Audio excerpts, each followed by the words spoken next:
All right, time to stir up controversy yet again. All right, so hey there, random people.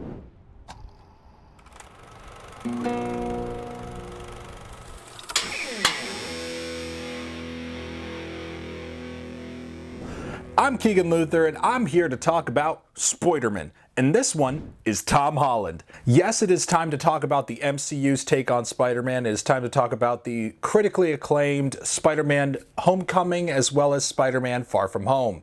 This take on Spider-Man has shockingly been debated highly amongst fans. So, a lot of the debates tends to be, Spider-Man didn't solve his own problems, only Tony Stark helped him out. Tony Stark caused all the villains' problems, and that's the problem with this. Spider-Man has no agency. Spider-Man is this. Spider-Man is that. And, some of these I actually agreed with. Some of these I thought were, that's spot on. That's accurate. I'm going to be a part of this. And then I rewatched the movies. And it made me think,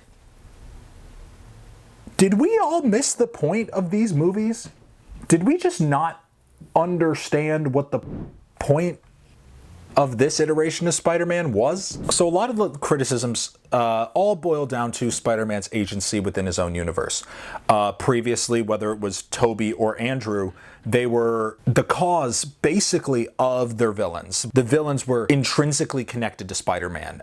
But even that's not really true. Green Goblin, it was his own fault.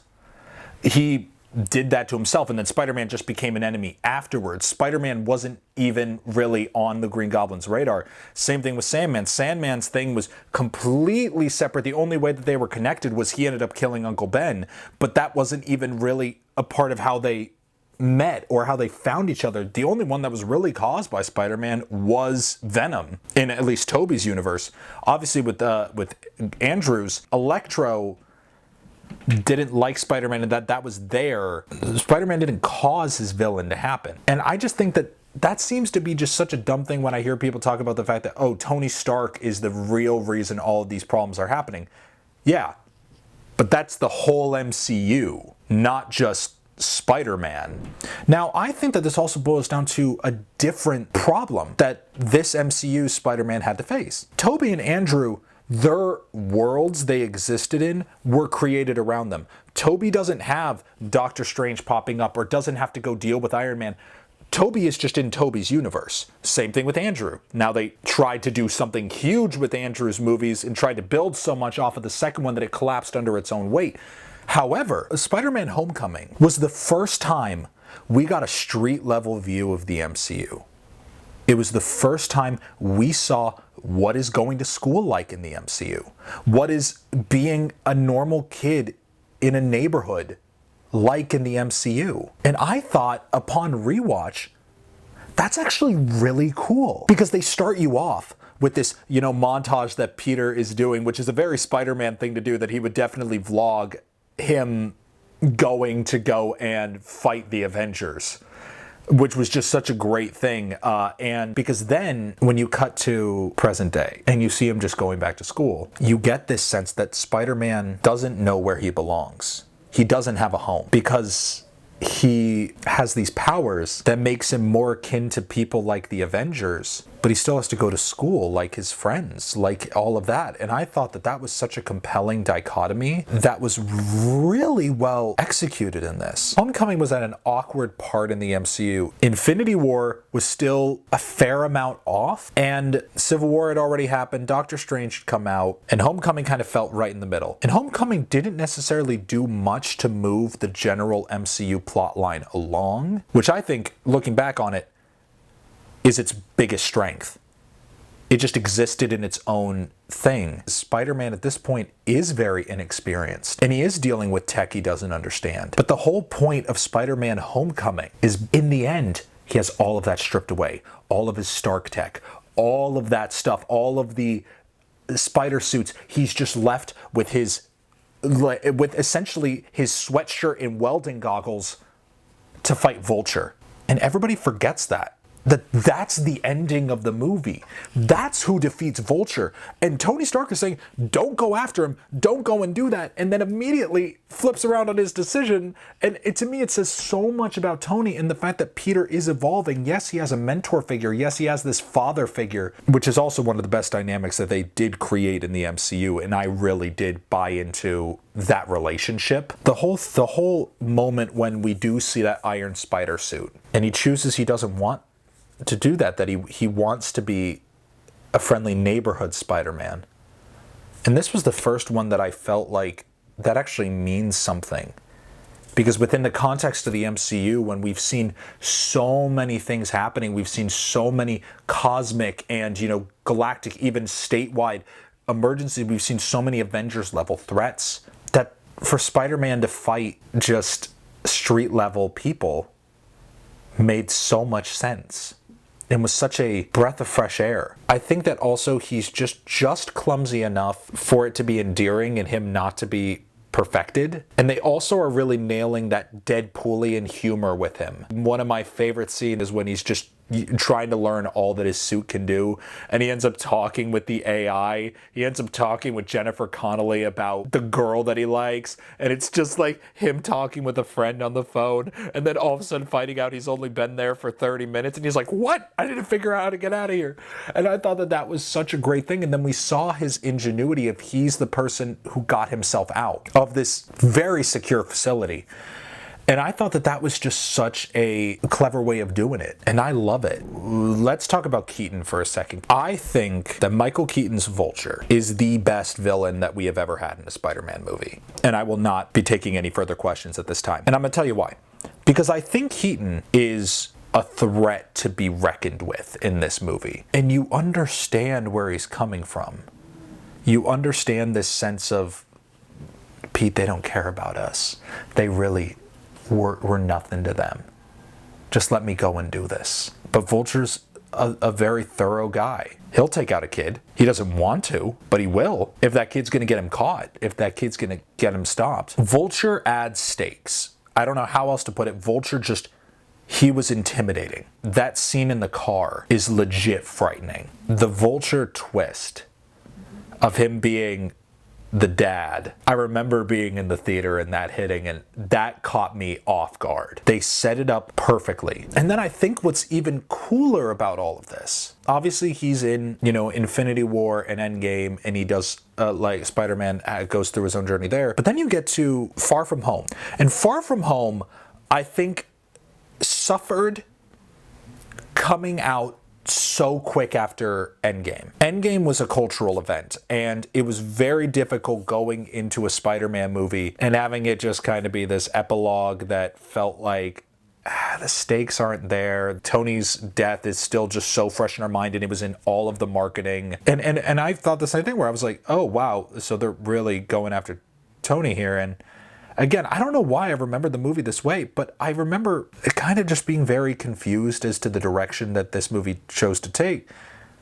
Liking the movie, really liking the movie, but still I kind of felt like Homecoming was better, which I still think so, but that's more because I have a newfound sense of respect for Homecoming. I think it might be one of my top 5 MCU movies. Now, Far From Home, the reason that I think we all focus on Tony so much was because he had just died. Far From Home is all about Peter trying not to be a hero, trying to just go on a trip because being a hero is exhausting. And he just wants to live this life, but the world won't let him. And that's when we get Mysterio, we get Nick Fury. They come to find him. He is caught in between being Spider-Man and being Peter Parker. And really, that had never been more present. And him dealing with the fact that I have no Mr. Stark. Even, I don't know if I'm actually talking to Nick Fury or if I'm talking to, Red Scarf stealing Jake Gyllenhaal. I think it's all about him discovering his own agency.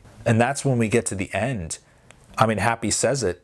He's saying, you're all alone. Now what are you going to do? And that's when he kind of becomes that Iron Man figure. He fills that spot as this upper tier Avenger, where he will now be the mentor to others eventually. But it's about him coming to terms with what it means to have great power and great responsibility. Let's talk about Mysterio a little bit, because Mysterio is a very interesting villain. When I heard they were doing Mysterio, I was very curious because that's such an odd character. Thought it was a really great casting choice. And at first, when we were watching the movie, I'm like, okay, is Jake Gyllenhaal going to be the villain? Because if he's not, this is one of the worst performances Jake Gyllenhaal has ever put on screen. He felt so sus the whole time. You do have sarcasm on this planet, right? And we get to the point where the twist happens. Now, I knew that he was probably going to turn evil, but what I didn't expect, what they did with all of like the Stark employees and things like that, that was actually a really cool world building thing, because I'm like this could be the new Hydra.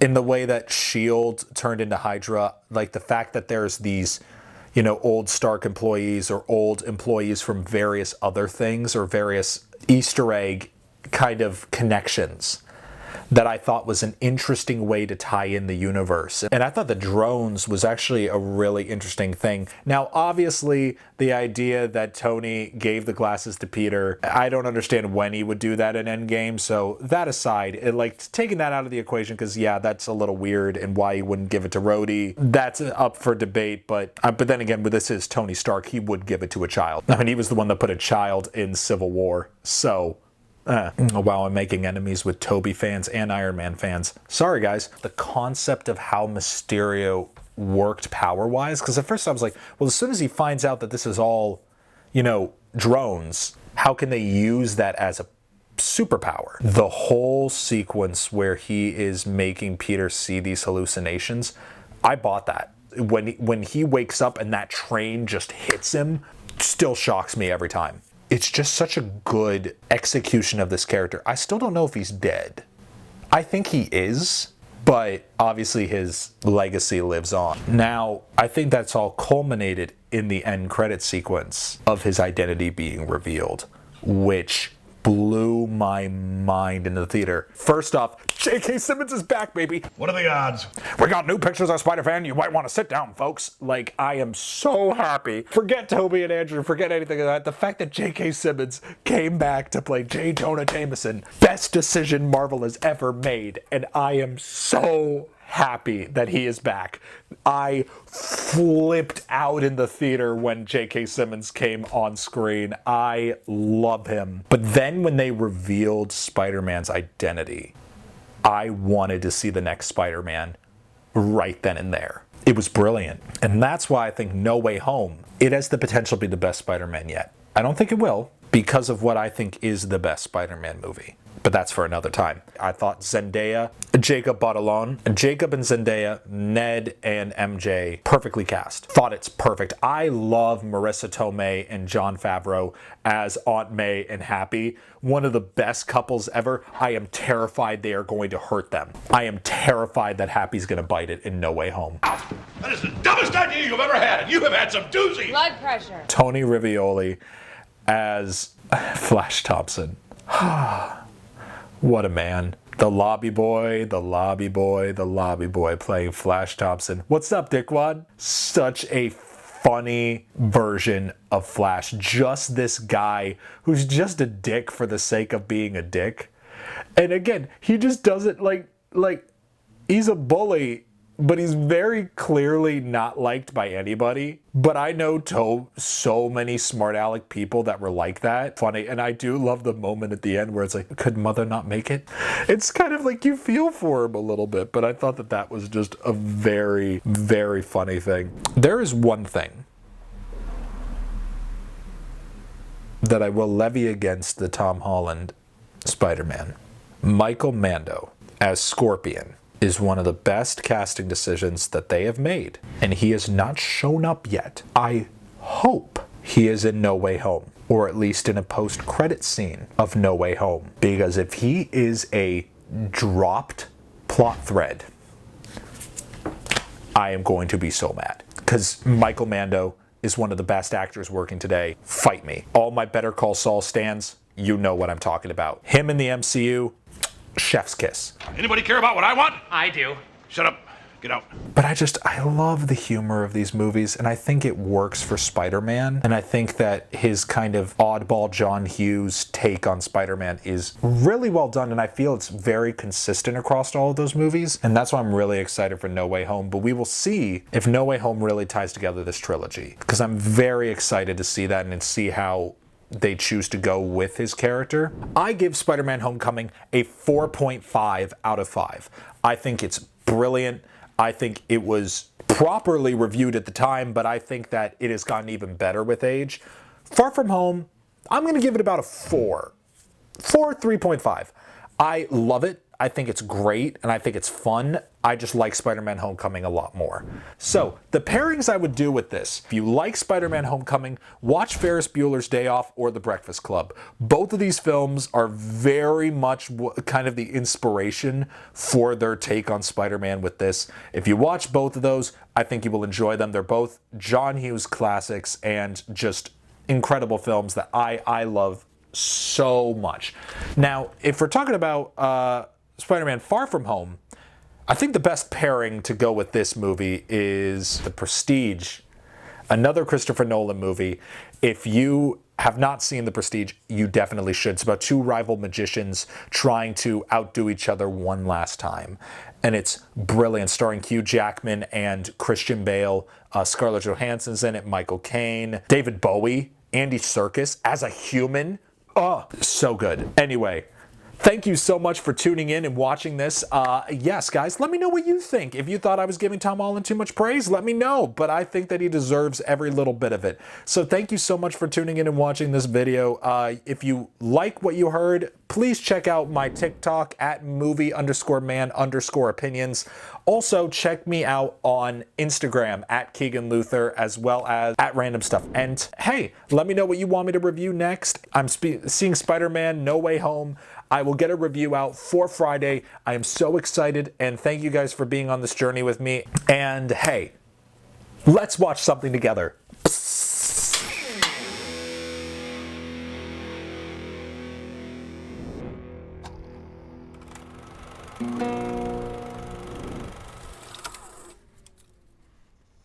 Oh, hi, I didn't see you there. Well, I hope you enjoyed the video, and if you did, please like and subscribe, and check out some of these Totally Not Randomly Chose videos. I mean, I think you'll like that one. I don't know, just right there.